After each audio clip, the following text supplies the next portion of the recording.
अरे छोटी मोटी अहिरी ना बिटिया के लामी लामी केस। अरे दूधा वाली आई है ये बिटिया खरना के बेर। अरे दूधा वाली आई है ये बिटिया खरना के बेर। नमस्कार भक्तजन, आप सभी को छठ महापर्व की हार्दिक शुभकामनाएं। और छठ की धूमधाम के बीच मैं आप सबका अपनी इस वीडियो में स्वागत करती हूं। आज मैं आपको छठ महापर्व के दूसरे दिन यानी 29 अक्टूबर 2022 को रसिया रोटी या खरना के बारे में विशेष सावधानी देने वाली बातें बताने जा रही हूँ। तो आइए जानते हैं खरना रसिया रोटी के विधि और विधान के बारे में। कार्तिक मास की पंचमी को यानी 29 अक्टूबर 2022 को नहा खा के अगले दिन पड़ता है। छठ पर्व में खरना का दिन होता है। खरना के दिन महिलाएं दिन भर व्रत रखती है। फिर उस दिन शाम को आम की दातुन से महिलाएं मंजन करती है। यदि आम की लकड़ी का दातुन न मिल पाए तो किसी भी फल के दातुन से मंजन किया जा सकता है। उसके पश्चात पानी में गंगा जल डाल के स्नान करना चाहिए। स्नान आदि करके और नए कपड़े या साफ सुथरे कपड़े धुले वस्त्र पहनकर इस दिन व्रती महिलाएं शाम को उसी नए मिट्टी के चूल्हे पर जो नहा खाए के दिन बनाया गया था गाय के दूध में गुड़ की खीर साठी के चावल से प्रसाद बनाती है। यहाँ पर हम आपको थोड़ा सा साठी के चावल के बारे में भी जानकारी देना चाहेंगे। आयुर्वेद के अनुसार केवल 60 दिनों में तैयार होने वाले चावल को साठी का चावल कहा जाता है। साठी के चावल अधिक गुणकारी माने जाते हैं। रंग में ये लाल तथा मोटे होते हैं। साठी चावल संग्रहणी, पेचिश और मंदाग्नि, भूख कम लगना आदि को समाप्त करता है। ये चावल पाचक और बलकारी होते हैं, साथ ही ये वायु पैदा नहीं करते हैं, अतः इसे पथकर एवं निर्दोष माना जाता है। अगर साठी के चावल प्रचुर मात्रा में उपलब्ध न हो तो इसके कुछ दाने भी अमनिया चावल में डालकर रसियाव बनाया जा सकता है। उसके बाद रोटी पकाई जाती है। रोटी भी नए गेहूं जो नहाए खाए के दिन धोकर सुखाया गया था उसी अमनिया गेहूं के आटे से रोटी बनाई जाती है।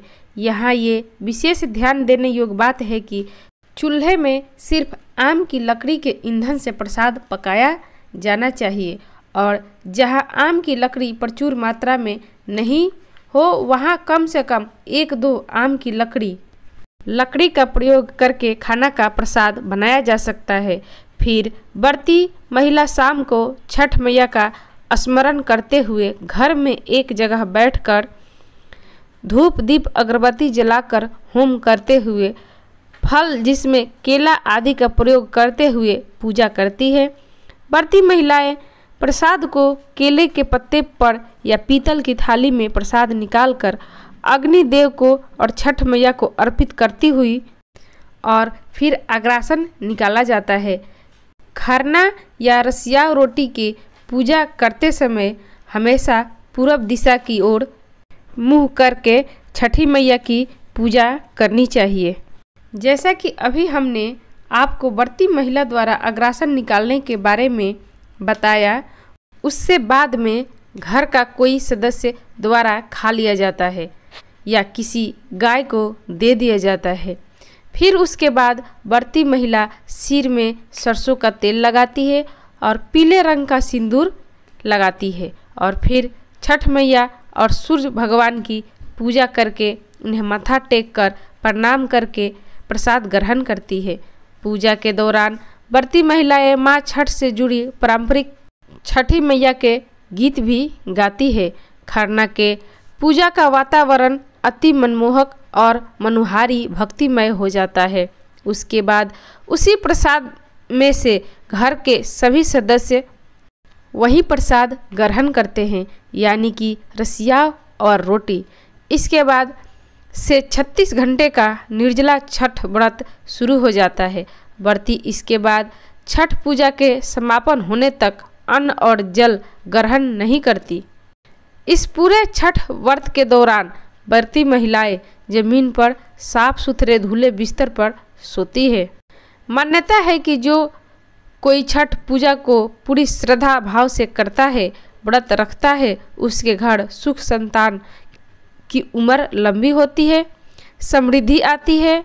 आप जितना इस पर्व के दौरान नियमों साफ सफाई का पालन करते हैं, छठी माई उतना ही ज़्यादा प्रसन्न होकर अपना आशीर्वाद देती है। कहा जाता है कि पूजा की सामग्री प्रसाद आदि को भूलकर भी जूठा नहीं करना चाहिए, इससे छठी माई नाराज हो जाती है। तो भक्तजन, ये थी हमारी आज की रसिया रोटी या खरना से संबंधित प्रस्तुति। आपको कैसी लगी? कृपया अपनी राय हमें कमेंट बॉक्स में जाकर लिखें। और हाँ, अगर आपको हमारी ये रसिया रोटी या खरना से संबंधित जानकारी पसंद आई हो तो कृपया इसे लाइक करें, शेयर करें। और आपसे निवेदन है कि हो सके तो हमारे चैनल को सब्सक्राइब करें।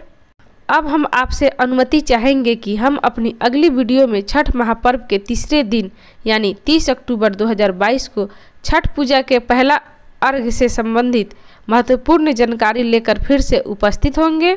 इसके लिए आप चैनल को सब्सक्राइब करना और बेल आइकन को प्रेस जरूर करना कि आपको छठ से जुड़ी सारी जानकारियाँ नोटिफिकेशन मिलती रहे। जय छठी मैया, सूरज नारायण जी की जय। और आप सभी को छठ महापर्व की हार्दिक शुभकामना। धन्यवाद।